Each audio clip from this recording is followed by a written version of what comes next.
महोदय का सम्मान करना चाह रहे हैं, शीघ्रता से आ जाएं। मांगे तो बहुत है कल्ला साहब, 3rd ग्रेड के ट्रांसफर की पर्चियां भी नीचे से आ रही है। भैया है क्या, आ रहे हैं आप लोग? तेजी साहब बाद में हाँ फटाफट गुरुजन शीघ्रता से आ जाएं, हमारे लिए सब गौरव की बात है।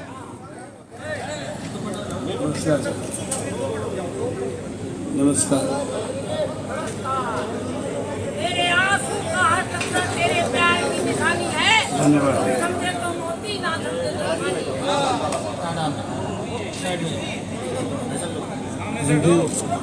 पानी। सर सामने से दूर है जाओ।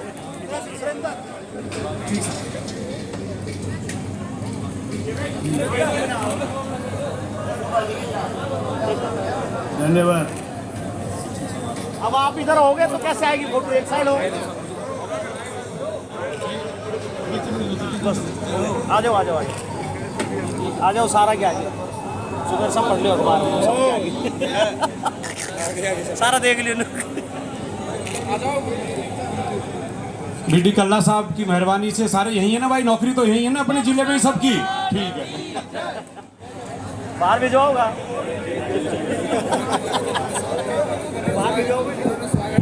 पधारे आप सब लोग। अब हम माननीय कल्ला साहब का उद्बोधन सुनेंगे। जिन्होंने भोजन कर लिया कृपया अपना स्थान ग्रहण कर लें। सम्मानित मंच और सम्मानित प्रांगण, गुरुर् ब्रह्मा गुरुर्विष्णु गुरुर्देवो महेश्वर, गुरु साक्षात परब्रह्मा तस्मै श्री गुरुवे नमः। गुरु गोविंद दोनों खड़े, काके लागू पाए, बलिहारी गुरु आपकी गोविंद दियो बताए। बोलो भर्तृहरि महाराज की। विष्णु के 6ठे अवतार मैं बोलूंगा, आप कहेंगे परशुराम की जय जयकार। विष्णु के 6ठे अवतार, जय जयकार। विष्णु के 6ठे अवतार, परशुराम की जय जयकार। और बालाजी महाराज की जय। बालाजी महाराज के बिना तो कोई काम ही नहीं चलता। मनोजवम मारुतुल्य वेगम जितेंद्रियम बुद्धिमताम वरिष्ठम वातात्मजम वानर यूथ मुख्यम श्री रामदूतम शरणम प्रपद्ये। बालाजी महाराज पांडु बोल के जो है उनको प्रणाम करते हुए अपनी बात प्रारंभ करता हूँ। मेरे से पूर्व वक्ताओं ने प्राय सारी बातों पर आपको बखान कर दिया। मैं आपको एक दृश्य बताना चाहता हूँ, अमरूदों का बाग। अमरूदों के बाग में आरक्षण के बारे में आंदोलन चल रहा था, आरक्षण हमें मिला नहीं था। मैं राजस्थान सरकार का डीओपी मिनिस्टर था। मैं जैसे ही भाषण देकर नीचे आया, कम से कम 100 से अधिक मेरे सामने माइक थे कि आप डीओपी मिनिस्टर होकर और आरक्षण के आंदोलन में आ गए, कैसे आए? मैंने कहा मैं राजस्थान का मंत्री हूँ, कभी माहेश्वरी समाज में, कभी सिख समाज में, कभी किसान वर्ग में, हर जगह जाता हूँ तो मैं मेरे समाज में आने में मुझे कौन रोकता है। और मैं मेरे समाज को बताने आया हूँ कि जिनको 16%, 12%, 21% आरक्षण मिलता है वो उनको मुबारक हो, लेकिन विप्र समाज को और ईडब्ल्यूएस से संबंधित जातियों को 14% आरक्षण मिलना चाहिए, ये बात समझाने आया हूं। आपको जानकर खुशी होगी कि जब हम कैबिनेट में थे पहले 98 से 2003 में, उस समय ये चर्चा आई कि ईडब्ल्यूएस को आरक्षण कितना मिले। हमने इस कैबिनेट में सर्वसम्मति से राजस्थान में ये फैसला किया कि हमको 14% आरक्षण मिलना चाहिए। अभी तक 10% मिला है। आज भी मैं मांग करता हूं कि केंद्र सरकार को शीघ्र ये बढ़ाकर 14% करना चाहिए, तब हमारा सपना पूरा होगा। और न केवल नौकरियों में, पॉलिटिकल आरक्षण भी 14% हमको करना चाहिए, तब जाकर के काम चलेगा। इसलिए समाज के लोगों को इन बातों के बारे में गौर करना है। मैं आप लोगों की बातें सुन रहा था, हम सब एक हैं। वेद क्या कहता है? ब्राह्मणोस्य मुखमासीत बाहुरा जन्य कृत उरु तदस्य जदवैश्य पद्यांग शूद्रो अजायत। इसका अर्थ ये है कि ब्राह्मण भगवान के श्री मुख से पैदा हुआ है, भुजाओं से क्षत्रिय पैदा हुआ है, और उदर से और जंघाओं से वैश्य की उत्पत्ति हुई है। चारों ही वर्ण भगवान के शरीर से पैदा हुए हैं। इसमें भेद बुद्धि नहीं रखनी चाहिए, लेकिन हम लोग आपस में ये पुष्करना, ये गौड़, ये छेन्याती, ये पारिक, ये करके हम अलग हो जाते हैं। ये अलग होने की आवश्यकता नहीं है। मैं इसलिए कहना चाहता हूं, आवाज दो, एक है, पूरी एकदम जोर से आवाज आनी चाहिए। आवाज दो, हम एक है, और साडा हक इतने रख। हमारा हक है कि हमको 14% आरक्षण मिलना चाहिए, और इसके लिए हम जागरूक होकर काम करेंगे। तो न केवल नौकरियों में, बल्कि राजनीतिक रूप से भी हमको आरक्षण 14% मिलना चाहिए। मैं जोधपुर में आज की तरह एक सभा में गया। ब्राह्मणों का बहुत बड़ा सम्मेलन था, 50,000 से अधिक लोग थे। वहां पर हरिशंकर जी भावड़ा, घनश्याम जी तिवारी, रघु जी शर्मा, शैलेंद्र जी जोशी, मैं स्वयं और कम्युनिस्ट पार्टियों के सभी पार्टियों के लोग थे। एक व्यक्ति हमारा बोलना शुरू हुआ। कुछ लोगों ने राजनीतिक आधार पर वोट करना शुरू कर दिया। उसके बाद मेरे को बुलाया गया। मैंने कहा, आप देख रहे हो तमाम राजनीतिक पार्टियों के लोग एक मंच पर हैं। किस लिए हैं? कि हम 14% आरक्षण मांग रहे हैं। आप एक दूसरे को वोट करेंगे तो ये जमावड़ा बिखर जाएगा। इसलिए एक रहो, नेक रहो और सबको सुनो। मैं कम से कम आधे घंटे बोला, सब शांति से सुनते रहे, और उसके बाद किसी ने किसी को वोट नहीं किया। इसी प्रकार जो लोग धर्म के बारे में नहीं जानते वो धर्म के ठेकेदार बन गए। आज ब्राह्मण समाज धर्म के बारे में सबसे ज्यादा जानता है। धर्म क्या है? मैंने विधानसभा में बताया, धार्येति धर्मा। मैं संध्या वंदन करके भोजन करूंगा, ये मेरा धर्म हो गया। कोई कहता है मैं रुद्राभिषेक करके भोजन करूंगा, वो उसका धर्म हो गया। कोई कहता है कि मैं गुरु ग्रंथ साहब का पाठ करके भोजन करूंगा, उसका धर्म हो गया। कोई कहता है मैं प्रेयर करके खाना खाऊंगा, उसका धर्म हो गया। लेकिन श्रीमद् भागवत क्या कहता है? सत्यम परम धीमहि, सत्य ही सबसे बड़ा धर्म है। और अंग्रेज भी कहते हैं ट्रूथ इज गॉड, सत्य ही ईश्वर है। लेकिन ये प्रतिपादन करने वाले ब्राह्मण लोग थे। अब आजकल आप जानो, हर आदमी जो है धर्मगुरु बन रहा है, शंकराचार्य बन रहा है। इसलिए ब्रह्म तेज को आगे बढ़ाने की आवश्यकता है। परशुराम जी ने क्या किया? ब्रह्म तेज जब खत्म हो रहा था तो उन्होंने भगवान शिव की आराधना की, और आराधना करने के बाद उन्होंने सब जगह ब्राह्मणत्व का झंडा फहराया, और हर तरीके से उन्होंने ब्रह्म तेज को तेज किया। मैं इस अवसर पर आप लोगों से खास तौर से शिक्षा के बारे में बात हुई। हर व्यक्ति जीवन में बनना चाहता है, और बनने का माध्यम केवल शिक्षा ही है। किसी बालक बालिका से पूछ लो कि वो क्या बनना चाहता है, तो वो कहेगा मैं बड़ा होकर डॉक्टर बनूंगा, इंजीनियर बनूंगा, अथवा कि IAS अफसर बनूंगा, SP बनूंगा। बनेगा कब? जब वो पढ़ाई करेगा, माता पिता ध्यान देंगे, गुरु उस पर ध्यान देगा, तब जाकर के वो कुछ बन सकेगा। बिना शिक्षा और बिना संस्कार के व्यक्ति कुछ भी नहीं बन सकता। इसलिए पढ़ाई और शिक्षा पर खास तौर से ध्यान देने की आवश्यकता है, तब हमारे बच्चे आगे बढ़ेंगे।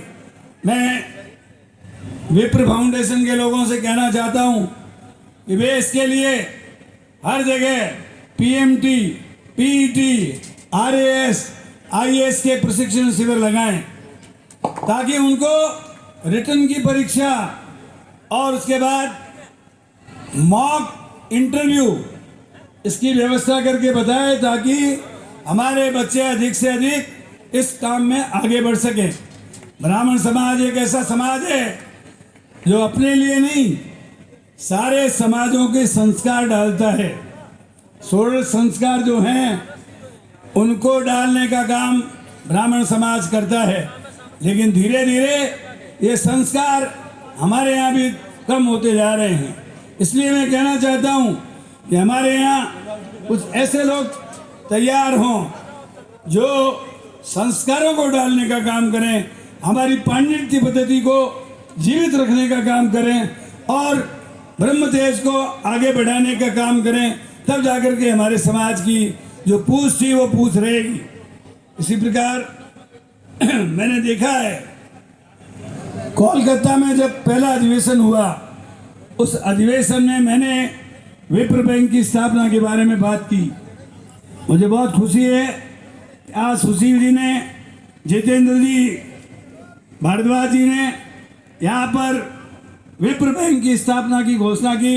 इसका मैं हार्दिक स्वागत और अभिनंदन करता हूँ। और मैं तो चूँकि भाई आप जानते हैं कि बहुत सोशल वर्कर हूँ, लेकिन 25,000 रुपया जिस दिन बैंक खुलेगी मैं अपने खाते में जमा कराऊंगा। और ये भी कहना चाहूँगा, जब बैंक अच्छा काम करना शुरू कर दे तो बैंक का जो प्रॉफिट होगा उससे जो आदमी डॉक्टर इंजीनियर की पढ़ाई करता है उससे हम गरीब बच्चों को पढ़ाने का काम करेंगे, उनको आगे बढ़ाने का काम करेंगे। बैंक मान लो 8% ब्याज पर 7% ब्याज पर पैसा जमा कराए तो हमारे ही समाज के लोगों को वो स्वरोजगार के लिए लोन देगा 1 या 2% प्रॉफिट में, ताकि हर व्यक्ति को स्वरोजगार मिलकर वो आत्मनिर्भर और स्वावलंबी बन सके। हमारे समाज में एक बात की तरफ किसी ने ध्यान नहीं दिया, वो है विवाह पद्धति। आजकल हम लोग वैश्य समाज की होड़ करने लगे। दहेज प्रथा हमारे यहाँ नहीं थी, हमारे यहाँ था लगाने को कुंकू और बजाने को पुंकू, शंख बजाकर शादी होती थी। लेकिन आजकल हम भी खरीद फरोख्त करने लगे, ये उचित नहीं है। विवाह की आचार संहिता विप्र फाउंडेशन बनाए कि 1 रुपए से ज्यादा मिलनी नहीं लेंगे, और क्या क्या रीति रिवाज होंगे उनको संक्षिप्त कर दो ताकि गरीब और अमीर एक साथ शादी कर सके। सामूहिक विवाहों को राज्य सरकार प्रोत्साहन देती है। जो संस्था सामूहिक विवाह करती है उनको अनुदान देती है, और हर जोड़े को कम से कम 21-21 हजार रुपये राज्य सरकार अनुदान देती है। तो हमको सामूहिक विवाह आयोजित करने चाहिए और उसमें विप्र फाउंडेशन को आगे आकर काम करना चाहिए। हमारे गंगावत जी यहाँ से एमएलए रहे, उन्होंने अपना पूरा जीवन थाना गाजी के डेवलपमेंट के लिए समर्पित कर दिया। वो बराबर यहाँ के शिक्षा के क्षेत्र की, चिकित्सा के क्षेत्र की, सड़कों की समस्याओं के बारे में हमसे बात करते रहते हैं, और जो हमसे बन पड़ता है हम करने की कोशिश करते हैं। अभी जितेंद्र जी भी हमारे पड़ोसी हैं, और जितेंद्र जी भारद्वाज विप्र फाउंडेशन के उपाध्यक्ष हैं। आप हमारे सोना में रहते हैं, पांडुपोल खूब आते रहते हैं, यहाँ के विकास के बारे में वो भी बहुत रुचि रखते हैं। उन्होंने भी आपके यहाँ पर विप्र फाउंडेशन की ज़मीन का जिक्र किया। तो मैं चाहता हूँ कि यहाँ की इकाई जिला कलेक्टर को चिट्ठी लिखे। मेरी पूरी कोशिश रहेगी कि विप्र फाउंडेशन को जो छात्रावास या ई लाइब्रेरी के लिए जो ज़मीन वो लेना चाहेंगे उसको मैं पूरा सपोर्ट करूँगा। हालांकि इन कामों में थोड़ा समय लगता है, लेकिन जो एक कागज़ चल जाएगा उस कागज़ की पूर्ति निश्चित रूप से हम करने का प्रयास करेंगे। मंत्री जी 1 मिनट मेरी सुनेंगे मंत्री जी? हाँ बोले। जगह के तो हम एप्लीकेशन पक्का दे रहे हो, तो आपके जाते ही हम जमा कर देंगे आज ही। हाँ। लेकिन ये आप कोशिश वाला शब्द हटाकर वो अलॉटमेंट करानी है। हाँ अलॉटमेंट कराएंगे। और एक मैं और घोषणा सुशील जी नहीं है उनके बगैर पूछे कर रहा हूँ, आप हमें एक जयपुर में प्लॉट दे दे, पहला विप्र बैंक जयपुर से कल्ला भवन के नाम से शुरू करेंगे हम। आप हमें जयपुर में और करवा दें तो जयपुर में पहली विप्र बैंक की शाखा कल्ला भवन के नाम से, कल्ला शाखा के नाम से हम शुरू करेंगे, ये हम आपको वादा करते हैं। बोल भगवान परशुराम की। देखो बैंक के लिए यदि आप वहाँ पे भी कोई अप्लाई करेंगे, वहाँ भी आपकी मदद करेंगे, लेकिन राज्य सरकार ने 2 ब्राह्मणों के भवन वहाँ दे रखे हैं, बने हुए भी हैं। आप तात्कालिक रूप से उनमें अपनी बैंक शुरू कर सकते हैं और जब जमीन अलॉट हो जाएगी तो वहाँ अपना भवन बन जाएगा।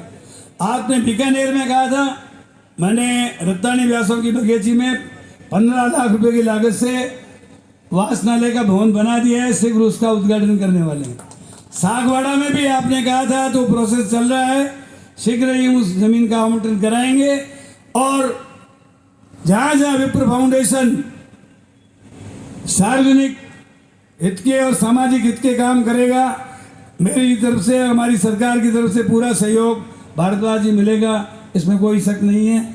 इन्हीं शब्दों के साथ चूंकि आप 10 बजे से बैठे हैं, मैं अपनी वाणी को विराम देता हूं और आप सब लोगों के लिए ये कामना करता हूं, सर्वे भवन्तु सुखिनः, सर्वे सन्तु निरामया, सर्वे भद्राणि पश्यन्तु, माँ कश्चित् दुःख भाग् भवेत्। आप सबका मंगल हो, सब सुखी रहें, निरोग रहें और उत्तरोत्तर प्रगति के पथ पर आगे बढ़ते रहें। भारद्वाज जी ने अभी कहलाया है कि पांडुपोल की सड़क के बारे में, ब्लॉक्स के बारे में जो बातें कही है, मैं जिला कलेक्टर और वन विभाग के से बात करके इसको भी कराने का प्रयास करूंगा। धन्यवाद। जय हिंद, जय परशुराम। बहुत आभार आदरणीय बीडी कल्ला साहब ने इतना